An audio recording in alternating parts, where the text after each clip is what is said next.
I was got. I have been deceived.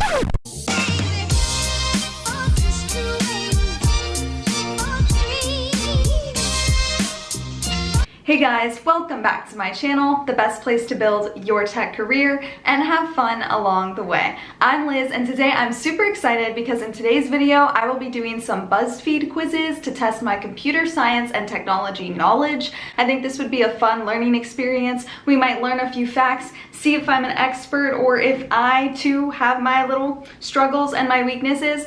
And these BuzzFeed quizzes, there's just so many that exist, so I thought it would be entertaining to do a few with you. So with that, let's get into the video.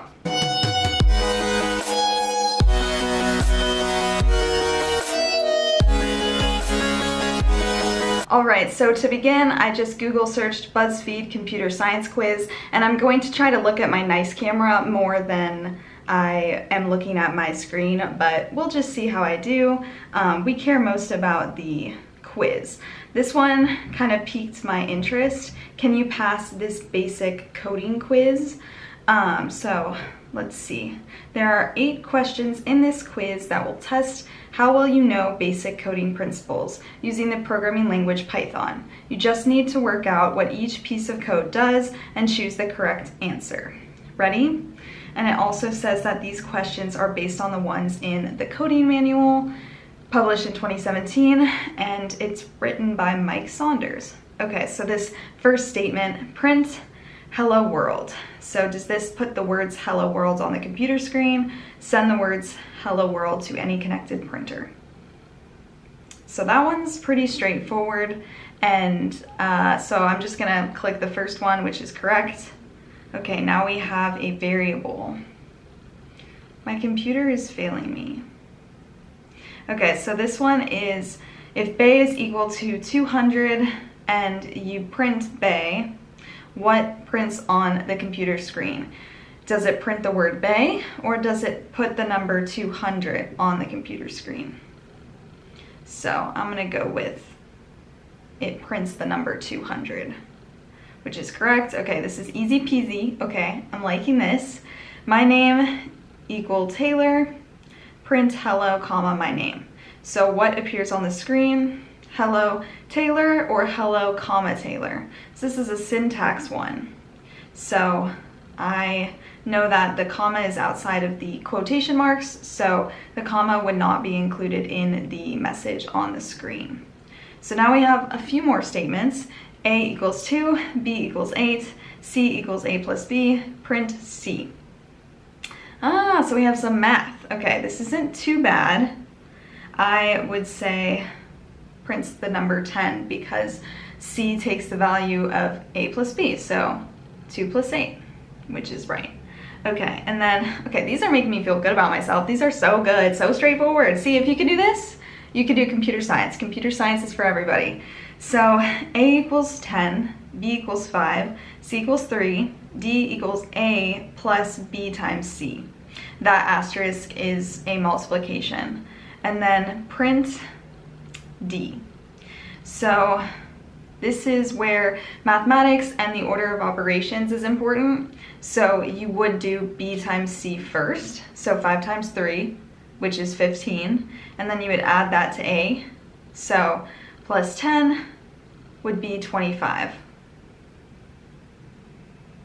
which is correct.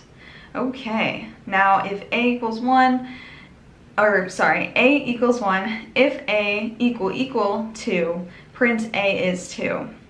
So what happens here? This is a little bit trickier. So A is assigned to 1, and then it's saying that if A equal 2, so if the value of A is equal to 2, but we already know that A is assigned to 1. So because A is assigned to 1, there's no point that it's assigned to 2, so this statement does nothing.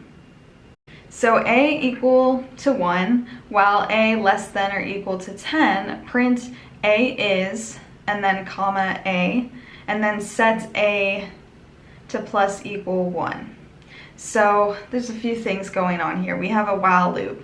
So A originally is set to 1. Now while A is less than or equal to 10, which it is because it starts at 1, and then we will print something and then we will increment A by 1. So first we increment A plus 1, it would become 2. So we would go through that until A eventually is greater than 10. So this is important. So for the first option, print A is 1, A is 2, A is 3, etc. until A is 10, then stops. So that's what I would say is correct, because you increment A, so A doesn't stay at 1 the whole time. We're just cruising through this, okay. So list is equal to 5, 6, 7, 8, which is an array, and then for A in list, print A is, comma A. Now I do think they messed up that quotation. I think it's supposed to be like a beginning quotation in there. So what will be printed? A is 5, A is 6, A is 7, A is 8, or print A is 5, 6, 7, 8. I think it's still the first one. Yes, okay, because those quotations are part of the print statement. So it has A is, and then whatever the number is, and it's repeated. So, wow, I scored better than 100% of all other quiz takers, which seems a little bit strange, but maybe that's because it's not computer scientists taking this quiz, but proud of that. Let's see if we can see another quiz. This one's called, Are You a Tech Whiz? Prove it by getting at least 9 out of 10 on this trivia quiz. When was the first computer game invented? 1925, 1971, 1958, or 1960? I'm gonna go with 71. 1958. Okay. It was in 1958, William Higginbottom, I did not say that right, created Tennis 4-2. Interesting, okay. First computer game, 1958. The next question, what does HTML mean? Hypertext markup language, hypertext mediated linguistics, Higgs tagged markup language, hypertransfer mode list. Well, this is a computer programming language, which I am confident stands for hypertext markup language. Woohoo! And this is used to design websites and games. Which is a common mineral used in making tech devices? Mica, silicon, copper, or all of the above? So this one's kind of tricky because I feel like mica and copper could be used. I know copper is used. Silicon, I don't know if it's used in like computers, but it is used in like other like video games, like controllers and stuff. I don't know. Is this one of the ones I should say all of the above or copper? I feel like I'll just do copper. Nope, it's all of the above. Okay, so most of our tech devices require many minerals, including barium, aluminum, iron, copper, mica, silicon, and more. These minerals are often dangerous to mine, so you may want to support tech companies with transparent and fair working practices. We got this nice GIF too. Yeah, mica is really like a fragile mineral, so that's why I would think it would not be used. But hey, you learned something new. I'm doing poorly on this quiz. So which of these helps add some style to HTML pages? CSS, Java, Python, or Scalar? That one's pretty easy. CSS, cascading style sheets. This is how you make your website look pretty. So it stands for cascading style sheets. Lets coders change the background color, font type, size, border elements of their HTML pages. Moving on to the next question, what are some ways people use VR, aka virtual reality, in their daily lives? Virtual tours, video games, flight simulators. The answer is all of the above. Fun fact about me, at my software engineering internship, which was at an aviation company, I did actually get to use a flight simulator and land a plane. So that was kind of fun. Okay, so yeah, it was just going through virtual reality is used to help medical students practice surgery, gamers can explore new worlds, pilots practice flying, and you can go through museums and engaging tours. So that's kind of cool. There's a lot of options with virtual reality. Who was the first female game programmer?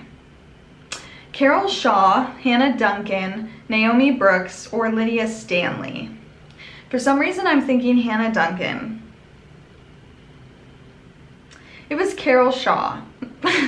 In 1978, Shaw was the first woman to design and program a video game, which was 3D tic-tac-toe. Women have always been involved in the gaming industry, though, from helping code the elements to writing about games in magazines. Okay, yeah, so my passion isn't so much video games, so I guess I haven't really thought too much about the history of video games and also like women's role in that industry. So you learn something new. Carol Shaw, the first female game programmer. Okay, what does haptic mean? Being able to smell, being able to touch, being able to purchase, or being able to pick and choose? I'm going with being able to pick and choose. Okay, of course not. It's being able to touch. Actually, that makes sense. I just didn't connect that in my head, but I know I've heard that before. Haptic means to touch. Wow, my my English professors would be ashamed of me right now, but it's fine. Cool new developments like experimental haptic gloves or bodysuits may help people literally feel like they are in a new location. Interesting. What does PC stand for? Pilot contraption, personal computer, particular characteristic, or Parker core? Wow, that last one I have no idea who Parker core is, but this one is easy. It obviously stands for personal computer, and if you didn't know that, now you know. So what does IT stand for? Integrated technology, individual technology, information technology, or implied technology? This one I know, it's information technology. Finally, as of 2019, which of these was the world's biggest tech company? Apple, Sony, Microsoft, or Samsung? You know what, I'm gonna go with Apple. It's either, yeah, okay, I was gonna say it's either Apple or Microsoft, but globally, Apple makes more sense to me. So I got 6 out of 10 correct, a little bit better than half, but not by much, and I scored better than 59% of all other quiz takers.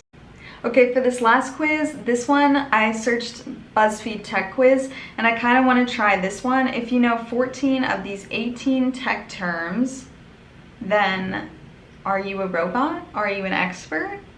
Then you're basically a robot. Okay. So this should be interesting. I saw a lot of BuzzFeed quizzes that looked interesting, so if you guys like this video, please let me know. I love to do computer science and tech and career related content here on my channel, and yeah, it's a lot of fun for me to try new things and hear what you guys like and what you guys don't like. Okay, so yes, so there's going to be 18 terms that we're quizzed on. What does the G in 5G stand for? Gigaflips, galactic, generation, geez Louise. I think it's generation. I don't think that's very hard just because the context of how it's used with phones and devices, like that one kind of like process of elimination. The G in terms like 4G or 5G stands for generation, as in which generation of standards set by the International Telecommunications Union does your smartphone conform to? Okay, Wi-Fi. What does Wi-Fi stand for? Wireless fidelity, wireless firmware, nothing, windy fiddle. Okay, it's wired. Oh my gosh, I got that one wrong. It stands for nothing. It's nonsense. Wireless fidelity got me. That actually seemed like a smart play, and I was got. I have been deceived, okay? But that was kind of funny. It stands for nothing. It's nonsense. I'm hoping, you know, I'm taking these quizzes with the impression that BuzzFeed is like setting these up and like they had actual people like confirm that these were correct. So we're just gonna go with it, and if you guys do real research and find that their answers are wrong, please let me know, because I'm not going to. I'm not gonna double check right now. So what is blockchain? A register of transactions validated by a decentralized peer-to-peer network, jewelry worn by millennials, an anti-theft device to make sure no one steals your laptop, or an esports network. That one's pretty straightforward because I've, you know, known this term for a while. So because multiple computers validate or block each record before it's added to a blockchain. It's impossible to hack any single device to alter the blockchain. This makes it much more secure than previous data storage systems, plus it just sounds cool to say. So yeah, the decentralized peer-to-peer network is kind of what made me pick that choice for blockchain, and then the other ones just don't make sense. Now, what does it mean for a device to be QI enabled? Okay, it has a really good camera, it can charge wirelessly, it'll turn into a monster if you get it wet, or it's faster than normal. QI having to do with charging or a camera? I'm just gonna go with, oh, it can charge wirelessly. I wrote it's faster than normal because I've never heard someone say QI enabled. But I also haven't used a wireless charger. I use chargers with wires, so you learn something new, okay? QI, wireless charger. What does VPN stand for? Oh, this one's easy, virtual private network. Learned that for my cybersecurity class. Yeah, I'm gonna go into my second year of grad school and I've taken 2 cybersecurity courses, so doing well on the VPN. What is a terabyte? A bug that eats wood, a measurement of the size of a TV screen, a graphics processing trip, a data storage measurement that equals 1024 gigabytes. Yeah, it's the data storage measurement, and it's equal to 1024 gigabytes. What does a firewall do? Oh, another cybersecurity term. Okay, it remixes EDM tracks. No. It's a flame-resistant barrier that protects your computer from overheating. No, but I can see people getting tricked. It blocks network traffic that an administrator deems potentially harmful. Yes. Okay, what does QR stand for in QR code? Oh my goodness, people use the term QR code. It's like, that's what we're living in. You just scan the QR code, you get the menu, let's go. Do I know what that stands for? QI reader, quantum recognition, quite rare, quick response. You know what, we'll just go with the mathy term. No, it's just quick response. Wow, I was gonna go with the mathy term, quantum recognition, like there's data and they're like, we're in a quantum realm or quantum universe. Nope, it's just quick response. That was so straightforward. I should have known that. Okay, what does it mean to have good SEO? Search engine optimization, which is a big thing on social media like YouTube, TikTok, Instagram. Yeah, so if you have good SEO, yes, your website appears higher in search engine results. What is an IP address? Okay, this is another good computer science question. It keeps you connected to the internet. It identifies your unique device on the internet or a local network. It's the address that you lived at when you bought your first computer, or it's a folder that stores all your spam emails. So the IP address does identify your unique device on the internet or a local network, and they help systems recognize and locate individual devices that are connected to a network, sort of like how actual addresses help us locate places in real life. So it's very important, and it can help, you know, solve if you ever get hacked and stuff like that, or to track your device as well if it's stolen. So which one is a video file? TIFF, MP3, WAV, or MPEG? MPEG. Okay, that was kind of a guess, but also like M, usually like when it starts with an M, like MP4 is definitely a video, MP3 isn't. But this makes sense. MPEG stands for Moving Picture Experts Group, after the organization that invented the compressed file format. And you're probably familiar with the other name. Oh, whatever. Videos of puppers being total derps. Yeah, that was just a BuzzFeed writer that had a fun time writing this. But yeah, so the answer is MPEG. What is bandwidth? A measure of how fast your device opens the average program, a measure of the physical width of your Ethernet cable, a measure of how much data can be sent or received through your internet connection at a time, a measure of how many AM radio stations, blah, blah, blah. Yeah, this one makes sense to me. Just in the context that I've grown up with.